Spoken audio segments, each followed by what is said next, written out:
When the HOA decided that my ranch was now community property, without my consent, they thought they could call the shots. But if there's one thing I'm not, it's a fool. I installed electrified fences and waited for the show to start, and it wasn't long before the first screams. Do you want to know how it ended? You won't believe it. The nightmare began when the Owners Association decided that my ranch was no longer mine alone. They just woke up one day and decided that my land was now community property. Only they forgot one thing. I'm not one to let things go to waste. It all started with a strange envelope in my mailbox. Inside, a letter saying that, due to a new regulation, my property was now part of the neighborhood shared space, and that the HOA would have the right to manage the use of the land. Hello? How's that? First, I did what any reasonable citizen would do. I took my ranch paperwork, the purchase records, the property documents, and knocked on the door of the HOA office. The place, of course, was a fancy building with a perfectly trimmed lawn, paid for, of course, with the money of the suckers who fell for their fees. I was greeted by a receptionist who looked straight out of a corporate furniture catalog. Impeccable hair, a fake smile, and the look of someone who was used to dealing with angry people. I want to talk to whoever wrote this. I slammed the letter on the counter. She didn't even blink. You can schedule a meeting in 3 weeks' time. 3 weeks. They're trying to steal my land, and you think I'm going to wait almost a month to discuss it? I held in my laughter and left, before I lost my patience for good. But the final blow came the next day. I woke up to the sound of people in my yard. When I went out to see, I almost fell backwards. About 4 guys, dressed in those ridiculous HOA uniforms, were sticking signs all over my lot. Things like, Community Common Area, Use Restricted to HOA Owners, and the best one of all, Unapproved Alterations Prohibited. Oh, was that it? I took a deep breath, trying not to get violent right away. One of the employees, a short, smart guy, came toward me holding a clipboard. Ah, good morning. You must be the owner. We're just marking out the boundaries of the new common area. New common area? I crossed my arms, feeling my blood rise. You mean my property, which I paid for with a signed contract and everything, has now become a picnic area for the neighbors? He let out that unbearable chuckle of someone who has already memorized the corporate response. Well, the new HOA guidelines include this area as part of the community, so, south, the hell with it. But instead of yelling, I kicked the guys off my lot and did what anyone with an ounce of self-respect would do. I planned my revenge. If they thought they could take what was mine without a fight, they were sorely mistaken. The HOA wanted to turn my ranch into a public park? Fine. But what about a little incentive to give visitors an unforgettable experience? That's when we came up with the idea of electrified fences. And that wasn't all. I bought some very eye-catching warning signs, the kind that make anyone think twice before crossing a line. Danger! Electric shock. Private property. Unauthorized entry will be punished. Monitored area. It didn't matter if it was true or not. The important thing was that it looked like it. That night, while I was installing the first strands of fence, a feeling of satisfaction came over me. If the HOA wanted war, they were about to find out what it meant to face someone who really knew how to fight. And that was just the beginning. When I woke up the next day, I felt that kind of satisfaction that only comes when you're about to kick ass in style. It was a sunny morning, birds singing, a gentle breeze, the perfect setting for the chaos I was about to install. The fence was there, shining under the sun like a monument to my exhausted patience. I spent the whole night installing every wire, every insulator, and every sign. If the HOA thought they were going to turn my ranch into a public square, they were in for a shock, literally. But of course, the story didn't end there. The first victim of the electrified fence. Around midday, there she was, the woman I knew would show up sooner or later, marching down the dirt road with the gait of someone who thinks she's about to solve a problem. Her, the owner of the truth, the neighborhood inspector, the queen of rule, Karen. Just by looking at the way she approached me, I could see the litany coming. She was carrying the same clipboard I had seen with the employees the day before, which could only mean trouble. This time, I decided not to say anything. I just leaned against the fence, on the safe side, of course, and watched as she approached. Nose held high, eyes narrowed. She saw the signs first. She stopped, tilted her head, frowned. Then she did what anyone with an ounce of common sense wouldn't do. She tried to open the fence without reading the signs properly. The scream that followed was Oscar-worthy. It was a mixed sound of indignation, surprise, and pain. A scream that I could only describe as the exact reaction of someone who has spent a lifetime without ever facing a real consequence. Karen jumped backwards, shaking her hand as if she had touched a hot frying pan. What about me? Well, I could hardly keep from laughing. "What's that?" she shouted, her voice oscillating between a chirp and a threat to sue. I crossed my arms, pretending to be interested in the blue sky. "That? Oh, that's just a fence. Something very common on private property." She stared at me, snorting like a bull. "You installed?" She looked at the signs. "Electric fences?" I shrugged. "I guess so. Do you want to try again to make sure?" Judging by the hateful look on her face, I think it was the first time someone had challenged her directly, without fear of a lawsuit or a ridiculous fine from the HOA. She grabbed her cell phone with the speed of someone about to call the FBI. "This is completely illegal. You can't put that here." Now it was my turn to giggle. "You can't? That's funny, because I looked up the state legislation and guess what?" I tilted my head a little. "Yes, you can, as long as there are clearly visible notices, like the ones over there, in big letters." She looked at the signs again, now with an almost palpable hatred. I swear I could almost hear her brain circuits frying as she tried to find a way to screw me over. The surprise visit from the HOA inspectors. That was that. A few hours later, 3 figures appeared at the entrance to my ranch. 2 suits, who looked like characters from a cheap lawyer's series, and a guy with a safety helmet who, it seemed, wanted to pretend they had authority over me. The spokesman for the group, a tall man in a suit that must have been bought at a bankruptcy sale, introduced himself in the robotic voice of someone who has memorized a script. "Good afternoon, sir. We're here on behalf of the Homeowners Association to discuss an unauthorized installation on your property." I looked surprised. "Installation? Wow. Now you're inspecting fences too? You want to fine me for breathing?" The liquidation lawyer snorted. "We received a complaint about the use of electricity to prevent access to your property, something that conflicts with community rules." I laughed. "So, let me get this straight." I crossed my arms, looking thoughtful. "You decided out of the blue that my ranch was community property. You came here, put up signs as if you owned it. Now that I've taken steps to protect what's mine, you want to discuss rules?" He continued with that neutral expression of an incompetent lawyer.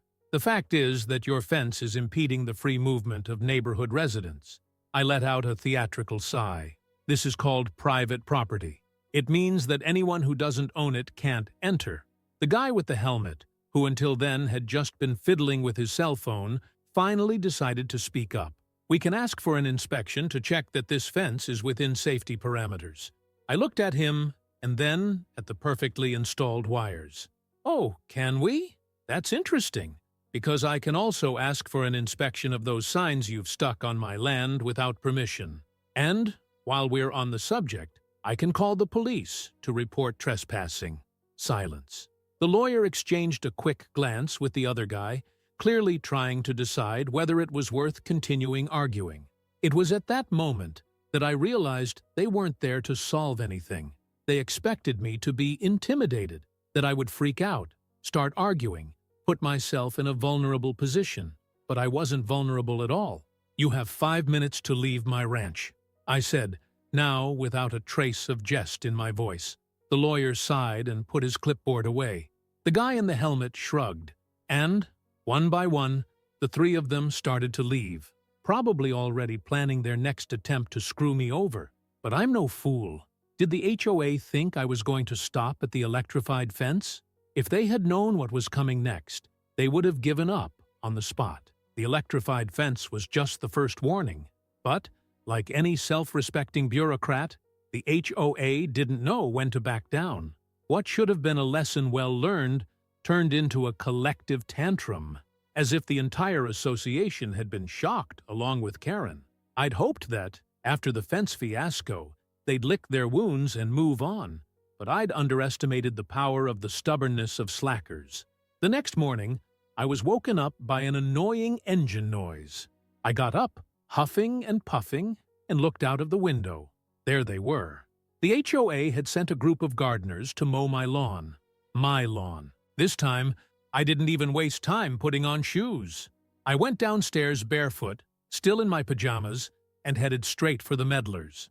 One of the gardeners, a short guy who seemed to hate being there as much as I hated seeing him, turned off the machine when he saw me approaching. "Good morning, sir. We're just here to carry out some routine landscape maintenance." Landscaping maintenance, my ass. I looked back, and there was Karen again, with a group of gossipy residents, all watching from afar, as if they were witnessing a public trial. So that was it? They'd lost at the fence? Now they were going to try and bend me over with a lawnmower? "Who sent you here?" The gardener pointed with his head at the group of snoopers. "The HOA said that this area is part of the community, and that we must maintain it according to standards." I paused for a second, analyzing the situation, and then I started to laugh. It wasn't a short laugh. It wasn't a discreet laugh. It was a loud, hysterical laugh, the kind of laugh that makes everyone uncomfortable because they don't know if you're finding it funny or if you're about to lose your mind. Karen crossed her arms and marched over to me. "This lawn is a disaster. The HOA can't allow this level of neglect in the neighborhood." I pointed to the signs that made it very clear that this piece of land was private, fenced, protected, and absolutely out of their jurisdiction. "You want me to believe this is about grass?" Karen cracked a forced smile, trying to maintain her proper lady's posture. "We're just trying to keep the neighborhood beautiful for everyone." There you go, the good of the community thing. "So, let me get this straight. You try to steal my property, I block it. You try again, and now, because you haven't managed to break in, you've decided to try and bother me until I give up?" Karen frowned. "We just want order." "Order?" I took a step forward. "Order is respecting private property, not acting like a bunch of feudal nobles deciding who can own land." She took a deep breath, clearly holding in her anger. But I wasn't finished yet. "But you know what? Fine. Let's keep the neighborhood beautiful. Except I have my own standards of beauty." She narrowed her eyes. What did that mean? It meant that if she wanted to be the neighborhood decorator, I was going to turn my lot into something that would make her eyes bleed. The HOA's outburst over my new landscaping. The HOA wanted to fine me for tall grass? Then they were going to have a lot of work to do. Over the next few days, I made a few changes to the ranch. First, I bought a few dozen garden dwarfs. And when I say a few, I mean 3 truckloads. They were everywhere, an army of colorful ceramics guarding the perimeter. Then I put a 2-meter-tall scarecrow in a lawyer's suit right at the entrance to the ranch, holding a sign that read, "Private property. Enter at your own risk." The icing on the cake? A huge sign reading, "Private Recreation Club," right in front of the fence. If the HOA wanted to claim that my land was part of the community, then I was going to give them a club that only I would know how to build. And that's when the HOA lost its mind. Karen and her cronies returned in force, this time with more residents of the neighborhood, all outraged by my lack of respect for community standards. I watched from the porch, sipping coffee as if it were a movie. The HOA lawyer came back with another folder of documents and that tired tone of someone who hasn't slept in days. "This violates multiple association rules." "Association rules that don't apply to my property," I retorted before he could complete his sentence. Karen almost stomped the floor in anger. "It can't go on like this. You're making a mockery of the neighborhood rules." "Oh, so now it's about mocking? Because before it was about grass? Shall we decide?" She turned to the lawyer, but he just shrugged. They had no more arguments. Finally, Karen gave a cry of frustration and pointed an accusing finger in my direction. "You can laugh now, but this isn't over." Oh, I knew it wasn't, because the HOA never knows when to give up, but neither did I. If they thought they had seen my limit, they were about to discover that I still had a lot more in store. And in the next round, I was going to take this fight to court. When Karen shouted, "It's not over yet," I knew it was a promise. The HOA wasn't just going to accept defeat, swallow its pride, and move on. They had too much invested in this fight to back down now. The problem? They were facing the wrong person. It wasn't long before I received another envelope from the HOA, one of those full of useless paperwork that they love to scatter around the neighborhood. This time, it was a formal notice of legal action against me. The HOA was suing me. Allegations? 1. Inadequate grounds, maintenance. 2. Installation of hostile structures that affected the visual harmony of the neighborhood. 3. Impediment of community use of an area belonging to the neighborhood. In other words, the same old nonsense, only now with more formal words to try to sound legitimate. But here was the detail they didn't consider. I already had a lawyer waiting. When the tables were turned, when I entered the courtroom for the first hearing of the case, I confess that I felt a shiver of satisfaction when I saw Karen's face. For the first time since the whole thing started, she looked worried. After all, until that moment, she had always been in control. She had always been the one to give the orders, to determine the rules. But there, in court, she was just another person trying to convince a judge that she had some right to my property. As soon as the HOA's lawyer started speaking, it became clear that their strategy was the same as always: to confuse, intimidate, and manipulate. Judge, the property in question is within the boundaries of the neighborhood governed by the HOA, and, as such, is subject to the rules established to maintain the community environment. My lawyer, an older man with the patience of a monk and the sarcasm of a stand-up comedian, just smiled and waited for the HOA lawyer to finish. Then he calmly stood up and opened his briefcase. "Your Honor, before anything else, I would like to present the deed to my client's property, which makes it very clear that the HOA has never had and will never have any legal right to this land." He handed the documents to the judge, who looked at them in silence. Karen shifted uncomfortably in her chair. The HOA lawyer snorted and tried another approach. "Still, the property is visually integrated into the neighborhood and affects the well-being of the community." My lawyer laughed. He really laughed in their faces. "So now we're suing people for aesthetics? My client didn't sign a contract with this association, doesn't pay dues to this association, and yet he has to follow their rules. With all due respect, Your Honor, if that argument were valid, I could sue any neighbor who had a tacky decoration in their yard." The judge raised an eyebrow. "Are you saying that the HOA has no legal authority over the defendant's property?" My lawyer pointed to the documents again. "Exactly, Your Honor. And not only that, not only did the HOA try to impose illegal rules on my client's property, it also installed signs without permission, tried to perform forced maintenance, and coerce the owner into giving up access to his land." Now it was Karen's turn to get wide-eyed. She realized that the tables had turned. The judge sighed, took off his glasses, and looked directly at the HOA lawyer. "Can you provide me with any documents that prove that this property does, in fact, fall under the jurisdiction of the HOA?" The lawyer began to sweat. "Well, Your Honor, there is no specific document, but—" "No documents, then?" the judge interrupted. Silence. Karen pressed her lips together, holding back her anger. And that's when I knew they had lost. The final verdict. The judge didn't take long to give his opinion. 1. The HOA had no authority over my property. 2. All attempts to interfere with my property were considered harassment. 3. The HOA was liable to pay for the moral and legal damages caused by the actions against me. I won. And Karen? Well, she left the courtroom looking like she'd swallowed a whole lemon. But it didn't end there. With the official ruling against the HOA, other residents began to revolt. Because, After all, if they had tried to do this to me, what else were they hiding? And that's how the HOA's house of cards began to crumble. The fall of the HOA, shortly after my victory in court, HOA meetings began to get more intense. Residents showed up in droves, demanding transparency about where all those absurd fees were going. They questioned decisions, investigated records. And guess what? Karen and some board members were embezzling money from the HOA for their own benefit. It was only a matter of time before a full investigation was launched. And the result? Karen was removed as HOA president and prosecuted for financial fraud.